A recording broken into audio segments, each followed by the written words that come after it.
नमस्कार साथियों, आप सभी का बहुत बहुत स्वागत है आपके अपने YouTube channel teach with Niketa में। आज हमारी सबसे पहली क्लास है हिंदी की, जिसमें हम सबसे पहला टॉपिक लेके आए हैं भाषा एवं बोली का।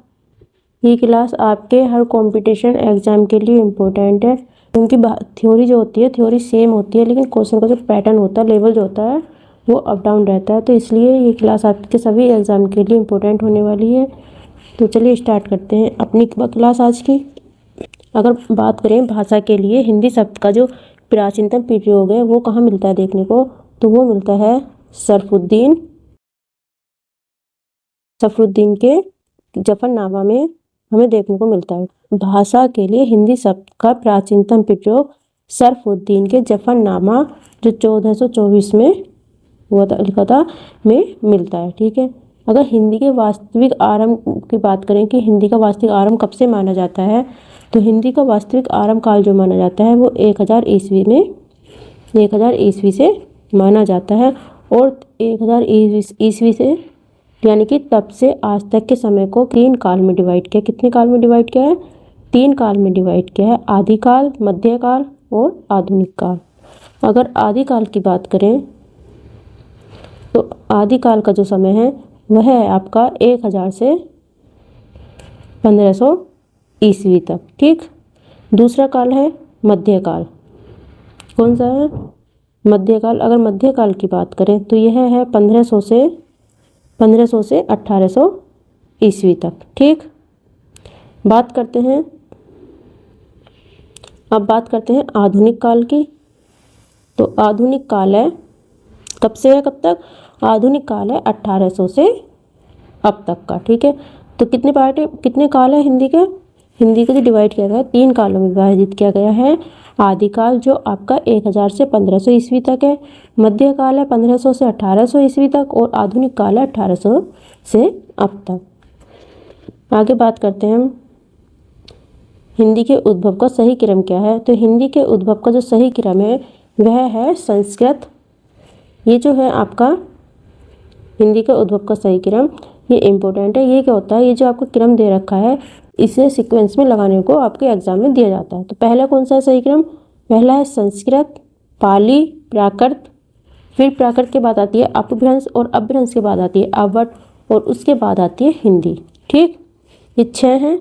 इन तो हिंदी के उद्भव का सही क्रम क्या है? सबसे पहले क्या थी? संस्कृत थी, और संस्कृत भी कैसी थी? दो प्रकार की थी, वैदिक और लौकिक। ठीक है। फिर पाली आई, पाली के बाद प्राकृत आई, और प्राकृत के बाद अपभ्रंश, और अपभ्रंश के बाद अवट, और अवट के बाद हुआ था हिंदी का विकास। ठीक।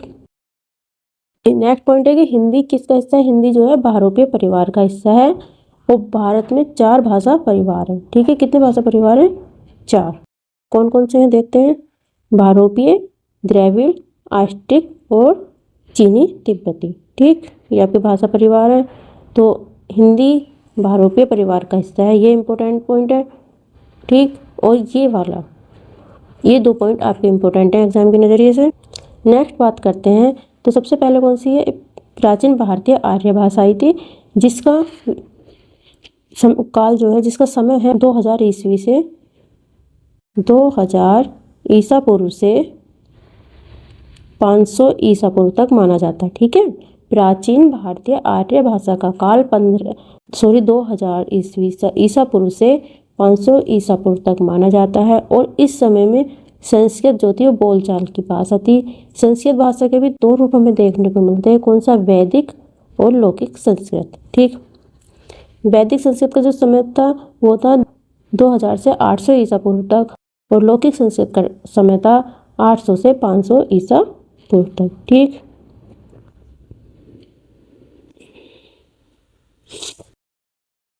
अब नेक्स्ट क्या है? प्राचीन भारतीय आर्य भाषा होगी, उसके बाद ही मध्यकालीन भारतीय आर्य भाषा। तो इसमें कौन से 3 थे? पाली, प्राकृत और अपभ्रंश। पाली में कितने स्वर थे? पाली में 8 स्वर थे, 33 व्यंजन थे, 3 लिंग थे और 3 वाच्य थे। ठीक है। और अपभ्रंश में 8 स्वर थे और 4 काल थे। हम इसमें थोड़ा डीप में पढ़ रहे हैं, तो इसलिए ये भी आपको पता होना चाहिए। पूछ लिया जाता है कि मध्यकालीन भारतीय आर्य भाषा में जो पाली थी उसमें कितने स्वर थे, कितने व्यंजन थे, कितने लिंग थे, कितने वाच्य है, ये आपसे पूछा जा सकता है एग्जाम में। नेक्स्ट है आधुनिक भारतीय आर्य भाषा। तो कौन सी थी? प्राचीन हिंदी, मध्यकालीन हिंदी और आधुनिक हिंदी। तो आधुनिक भारतीय आर्य भाषा क्या है? प्राचीन हिंदी, जिसे क्या बोला जाता है? अवध। कब से है ये? 1000 से 1400 ईसा पूर्व तक। मध्यकालीन हिंदी कब से? 1400 से 1850 ईस्वी तक। और आधुनिक हिंदी का समय है 1850 से अब तक। ठीक। तो प्राचीन हिंदी को क्या बोला जाता है? आदिकाल भी बोला जाता है। ठीक है। अगर आपको वीडियो पसंद आए तो प्लीज़ लाइक शेयर करना, और चैनल पर पहली बार आए हो तो चैनल को सब्सक्राइब कर लेना। अब बात करते हैं भारत में लिपि की। तो सबसे पहली थी सिंधु लिपि, फिर है खरोष्टी लिपि, जिसको दूसरा नाम क्या है? गांधारी लिपि है। और ये कैसे लिखी जाती है? दाएं से बाएं लिखी जाती है, मतलब ये इधर से लिखी जाती है ऐसे करके। ठीक है, किधर से? दाएं से बाएं की तरफ लिखी जाती है। फिर है ब्राह्मी लिपि, जिसमें दो शैली देखने को मिलती है, दक्षिणी और उत्तरी शैली। ठीक है, दक्षिणी शैली कहाँ मिलती है? कर्नाटक, तुलु, कन्नड़, केरल, मलयालम में। ठीक है, और उत्तरी शैली जिसे देवनागरी लिपि बोला जाता है, उससे लिखा जाता है बाएं से दाएं। जो हम यूज करते हैं वो कौन सी लिपि है? वो देवनागरी लिपि है। और इसको ब्राह्मी लिपि क्यों बोला जाता है? इसको ब्राह्मी लिपि इसलिए बोला जाता है कि ये माना जाता है कि ये किसके मुख से निकली थी? ये जो है ब्रह्मा के मुख से निकली थी, इसलिए इसको ब्राह्मी लिपि बोला जाता है। अगर लिपि की बात करें तो देवनागरी लिपि की बात करते हैं, तो देवनागरी लिपि का सर्वप्रथम उल्लेख जो मिलता है वो कहाँ मिलता है? वो मिलता है 8वीं शताब्दी में। गुजराती राजा जो थे, कौन थे? जयभट्ट। ठीक है, तो गुजराती राजा थे एक जयभट्ट, उनके लेख में 8वीं शताब्दी में देवनागरी का सर्वप्रथम उल्लेख हमें देखने को मिलता है। देवनागरी में सुधारों को आरंभिक प्रयत्न जो किया था, किसने किया था? वो किया था महादेव गोविंद। किसने किया था? महादेव गोविंद रानाडे ने। ठीक है, इन्होंने देवनागरी में सुधारों के लिए आरंभिक प्रयत्न किया था। सबसे पहला प्रयत्न जो किया था वो किया था महादेव गोविंद रानाडे जी ने। ठीक है, इतना क्लियर हुआ। अब अगर आगे बात करें तो सन 1904 में, कब? सन 1904 में लोकमान्य तिलक जी ने केसरी पत्र, इनका कौन सा पत्र था ये आपको पूछा जाता है, तो लोकमान्य केसरी जी का केसरी पत्र के माध्यम से देवनागरी में सुधारों की संभावना की और क्या किया था? इन्होंने ध्यान आकर्षित किया था। किसने किया था? लोकमान्य तिलक जी ने। इनके पत्र का जो है ये पत्र पूछा जाता है, तो पत्र का क्या नाम है? केसरी। और कब? 1904 में। अब बात करते हैं अपने राजभाषा की। आगे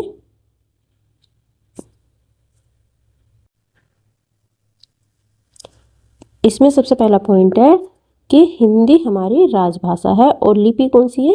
लिपि हमारी देवनागरी है। राजभाषा क्या होती है? जिस भाषा में शासन का कामकाज होता है। ठीक है, शासन का जो कामकाज होता है उसे क्या कहते हैं? राजभाषा कहते हैं। इतने क्लियर हुआ? शासन का जो काम होता है, शासन का काम जो होता है जिस भाषा में होता है उसको क्या बोला जाता है? उसको राजभाषा बोला जाता है। और अशोक के समय में कौन सी राजभाषा थी? अशोक के समय में कौन सी राजभाषा थी? कौन बताएगा मुझे? अशोक के समय में थी पाली राजभाषा। इतना क्लियर हुआ आपको? नेक्स्ट पॉइंट की बात करते हैं। हिंदी को राजभाषा 14 सितंबर 1949 में घोषित किया गया था। संविधान सभा में हिंदी को राजभाषा बनाने का जो प्रस्ताव था किसने दिया था? वो दिया था गोपाल स्वामी अयंगर ने। संविधान सभा में हिंदी को राजभाषा बनाने का प्रस्ताव गोपाल स्वामी अयंगर ने प्रस्तुत किया था। और भारतीय संविधान में हिंदी को कब मान्यता मिली थी? 14 सितंबर 1949 में मान्यता प्राप्त की गई थी। अब नेक्स्ट क्वेश्चन इसमें बनता है कि हिंदी दिवस कब मनाया जाता है? तो हिंदी दिवस मनाया जाता है 14 सितंबर को। विश्व हिंदी दिवस मनाया जाता है 10 जनवरी को। और अंतर्राष्ट्रीय मातृभाषा दिवस मनाया जाता है 21 फरवरी को। ये जितना है ये सारा इम्पोर्टेंट है एग्जाम की दृष्टि से, इसको छोड़ना नहीं है। और संविधान जो मूल संविधान था उसमें कितनी भाषाएं थी? उसमें थी 14 भाषा। ये आपसे पूछा जाता है कि जब संविधान हमारा बना था तो उस समय में यानी कि मूल संविधान में कितनी भाषाएं थी? तो मूल संविधान में कितनी भाषाएं थी? आप बताएंगे 14 भाषाएं थी, ठीक है। और संविधान के अनुच्छेद 343 के अनुसार संघ की राजभाषा हिंदी और लिपि कौन सी है? देवनागरी। कौन से अनुच्छेद के अनुसार? 343 अनुच्छेद के अनुसार। नेक्स्ट पॉइंट है इसमें कि संविधान के अनुच्छेद, कौन से अनुच्छेद? 344 फर्स्ट के अनुसार राष्ट्रपति ने, किसने? राष्ट्रपति ने 7 जून, ठीक, 7 जून 1955 को राजभाषा आयोग के गठन का आदेश जारी किया था। किसके? राजभाषा आयोग के गठन का आदेश जारी किया था। मतलब संविधान के जो अनुच्छेद था 344 फर्स्ट, उसके अनुसार राष्ट्रपति ने 7 जून 1955 को राजभाषा आयोग के गठन का आदेश जारी किया था। और राजभाषा आयोग के जो प्रथम अध्यक्ष थे, कौन थे? राजभाषा आयोग के प्रथम अध्यक्ष, ये पूछे जाने वाले क्वेश्चन है, सारा इंपॉर्टेंट है ये। तो अध्यक्ष कौन थे? प्रथम अध्यक्ष उस समय थे बाल गंगाधर खरे। प्रथम अध्यक्ष थे बाल गंगाधर खरे। आगे नेक्स्ट पॉइंट की बात करते हैं। मूल संविधान में कितनी भाषाएं थी? मैंने बताया मूल संविधान में कितनी भाषाएं थी? 14 भाषाएं थी। उसके बाद 21वां संविधान संशोधन हुआ था 1967 में। कब हुआ था? 1967 में 21वां संविधान हुआ था। और उसमें कौन सी भाषा ऐड की गई थी? उसमें ऐड की गई थी सिंधी भाषा को, उसमें ऐड किया गया था। तो हमारी भाषा कितनी हो गई थी? फिर हो गई हमारी 15, ठीक है। फिर 71वें संविधान संशोधन में, यानी कि 1992 में, ठीक, 3 भाषाओं को शामिल किया गया था, नेपाली, नालपुरी और कोंकणी। उसके बाद फिर हुआ 92वां संविधान संशोधन 2003 में। कब हुआ? 2003 में हुआ था, ये इम्पोर्टेंट है। तब फिर से 3 की गई, बोडो, डोंगरी, संथाली और मैथिली, ठीक है। और अनुच्छेद, ये मैं बता चुकी हूँ, अनुच्छेद 343 संघ की राजभाषा हिंदी और लिपि कितनी, कौन सी है? देवनागरी लिपि है। नेक्स्ट पॉइंट है कि संविधान की 8वीं अनुसूची भाग 17 में 22 भाषाओं को बताया गया है, ठीक। कितनी भाषाओं को बताया गया है? 22 भाषाओं को बताया गया है। वो कौन कौन सी भाषाएं थी ये इसमें हम देखते हैं। असमिया, मलयालम, सिंधी, मैथिली, बोडो और बंगाली, ठीक है। फिर थी मणिपुरी, तेलुगु, डोगरी, गुजराती, मराठी, तमिल, हिंदी, नेपाली, कन्नड़, उड़िया, उर्दू, कश्मीरी, पंजाबी और कोंकणी, संस्कृत और संथाली। ये आपकी 22 भाषाएं थी हिंदी में, ठीक है। कब शामिल की गई थी? संविधान के 8वीं अनुसूची भाग 17 में 22 भाषाओं को बताया गया था। ये आप हो गया, इतने क्लियर हो गए। अब बात करते हैं हिंदी की उपभाषाएं और बोली।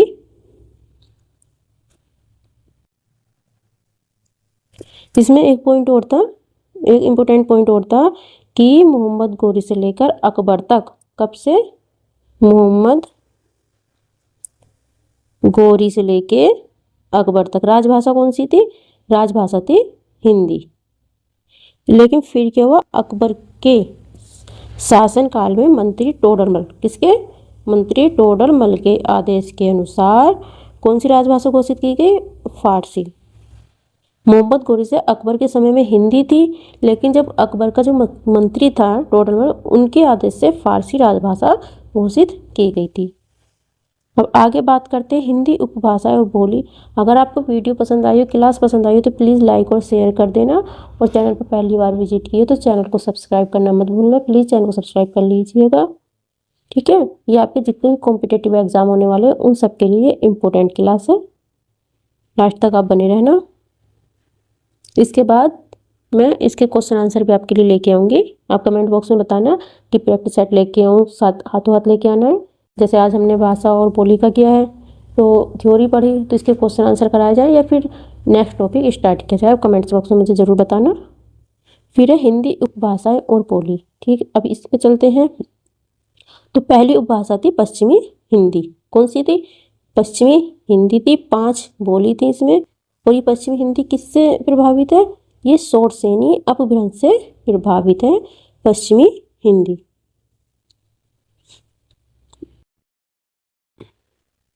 इसमें अगर बोली की बात की जाए तो बोली कौन सी? बुंदेली, कन्नौजी, ब्रजभाषा खड़ी बोली और बांगड़ू। खड़ी कोरखी, कोरवी होगा, और बांगड़ू यानी कि हरियाणवी। खड़ी बोली क्या होती है? जो यूपी में बोली जाती है। ठीक है, ठेठ। तो बोली के जो क्षेत्र है वो कौन कौन से हैं? जैसे छतरपुर, कन्नौज, कन्नौजी कन्नौज, मथुरा, आगरा, बिजनौर, सहारनपुर, मेरठ, रोहतक और हरियाणा। ये इसके बोली के क्षेत्र हैं। बोली हो गई आपकी 5। बुंदेली, कन्नौजी, ब्रजभाषा खड़ी बोली, ठीक, इसको कोरवी बोला जाता है, और बांगड़ू हरियाणवी। नेक्स्ट उपभाषा की बात करते हैं। तो नेक्स्ट उपभाषा है पूर्वी हिंदी। ये किससे है? ये अर्धमागधी अपभ्रंश से प्रभावित है। अर्धमागधी अपभ्रंश से प्रभावित है। ये उद्भव हुआ है इसका। ये ध है। तो बोली कौन सी हो गई? अवधी, बघेली और छत्तीसगढ़ी। बोली क्षेत्र की बात करते हैं तो बोली क्षेत्र कौन से हो गए? लखनऊ, रीवा, रायपुर, जो छत्तीसगढ़ी बोली जाती है वो रायपुर छत्तीसगढ़ी में बोली जाती है। बघेली रीवा में बोली जाती है। और अवधी कहाँ? लखनऊ। अब बात करते हैं बिहारी हिंदी की। तो बिहारी हिंदी में किससे प्रभावित है? मागधी अपभ्रंश से प्रभावित है। बोली है मगही, मैथिली और भोजपुरी। बोली क्षेत्र है गया बिहारी, दरभंगा बिहार और फिर बलिया। नेक्स्ट उपभाषा है पहाड़ी हिंदी। पहाड़ी हिंदी किससे है? खस शौरसेनी से प्रभावित है ये। बोली इसमें कुल्लई, गढ़वाली, कुमायूनी। बोली क्षेत्र है कुल्लू हिमाचल प्रदेश में, टिहरी गढ़वाल और अल्मोड़ा और नैनीताल। बोली क्षेत्र है ये। नेक्स्ट है राजस्थानी हिंदी। खस शौरसेनी अपभ्रंश से ये प्रभावित है। इसमें जो बोली बोली जाती हैं वो बोली जाती है जयपुरी, मालवी, मारवाड़ी, मेवाती। ठीक है, ये आपकी बोली हो गई। अगर बोली क्षेत्र की बात की जाए तो बोली क्षेत्र कौन कौन से हैं? जयपुर हो गया राजस्थान का, उज्जैन, जोधपुर, बीकानेर और मेवा। ये आपके बोली क्षेत्र हो गए।